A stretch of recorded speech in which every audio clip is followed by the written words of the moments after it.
Oi, TikTok. Hello everyone, it's been a while. Thought I'd do a reintroduction of myself and us. I'm going to be posting more regular content on TikTok now because I am raising a GoFundMe for a active wheelchair. As you can see, I'm currently in an active wheelchair. However, this is not made for me. This is not made to measure. We're currently dealing with a puncture. As you can see, this is literally squishy. The other side is absolutely fine. That's what you get when you steal chairs from old ladies. Oh no, I can't help it. I was so lucky enough to get this chair for only 300 quid off eBay, and I'm incredibly lucky, and it has improved my life in many, many ways.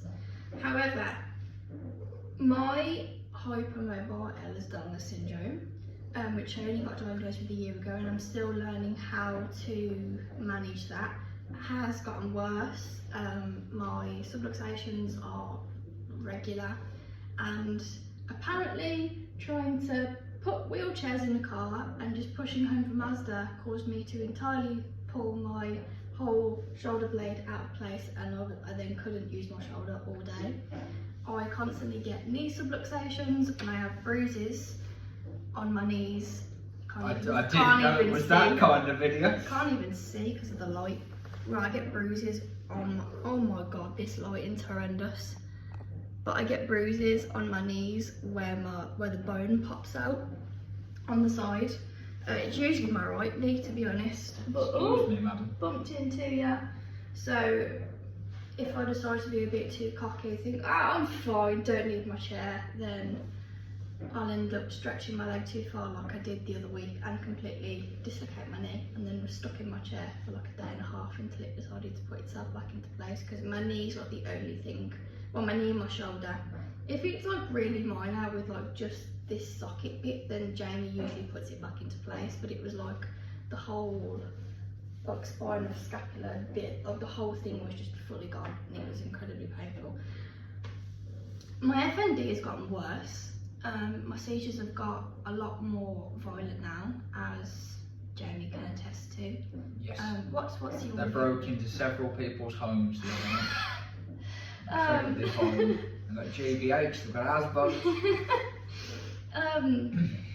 So if I overdo it, it's a lot worse than it used to be, and because my joints are struggling to stay in place, it's twice as painful now, because while I'm having a seizure, my joints can come out of place, and then I'm shaking violently, which it hurts. It's an ouchie.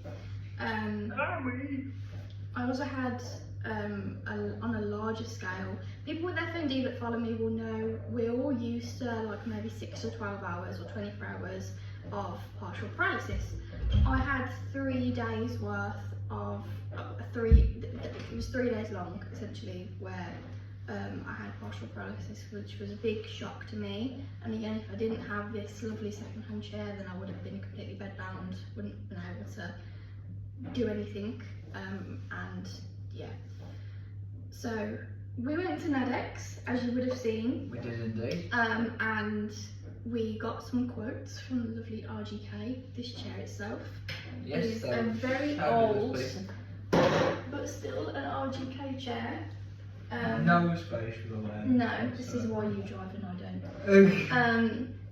And what would be best for me, because I keep pulling my shoulder out of place, pushing myself, because you know, Jamie's also in a chair. Jamie can't push me, so I have to push myself.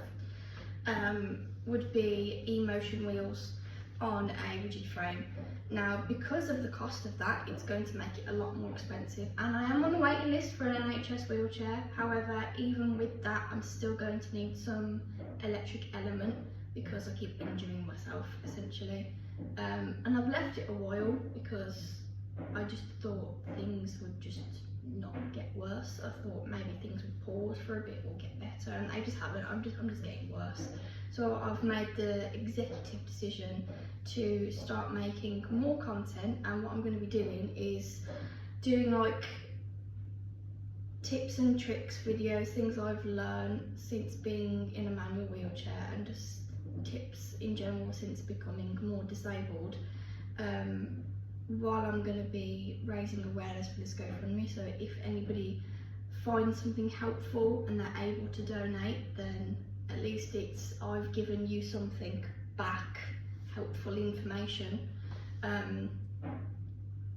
while you've also helped me in adding a donation to the GoFundMe. Meanwhile, I will be pole dancing every day at noon beneath the big oak tree, so don't miss that. The idea to start an OnlyFans just to be able to afford a wheelchair is, sometimes it slips out of the area of joke. People pay a lot of money for ring pictures. No, just me, you know, putting air in your tyres all hot and sweaty. I know, we need to do that for this one, because literally the difference. If anybody would like that, by the way, for a sizable donation, do let us know. This one, absolutely solid. This one has like slow puncture. Yeah, I have to like put air back in it every other day. Because they even put, at Nadex, they had like a special wheelchair pump, and they pumped it up for me, both tyres, and it was like, because my tyre was completely flat. And I was like, oh my god, I can move so much more easily, this is insane, because I was finding it so difficult, as it was anyway. And there we went twice, when I pulled my shoulder out, I did actually like put air back in my wheel, so it wasn't flat then. It did make it easier, but it's just, yeah, we either need to put a new, what's it called? Well, we could either put a puncture repair kit on it, or just replace the inner tube, or say we just replace the inner tube. Yeah, if we can do that, so. Makes life easier. But yeah, that's the gist of it. If you've gotten this far into the video, thank you for watching. I'm probably just going to post this on YouTube as well as TikTok and Instagram, to be fair. So, YouTubes! yeah, so thanks for watching, and yeah. Have a good one, or a bad one, you know, subjective. In a bit.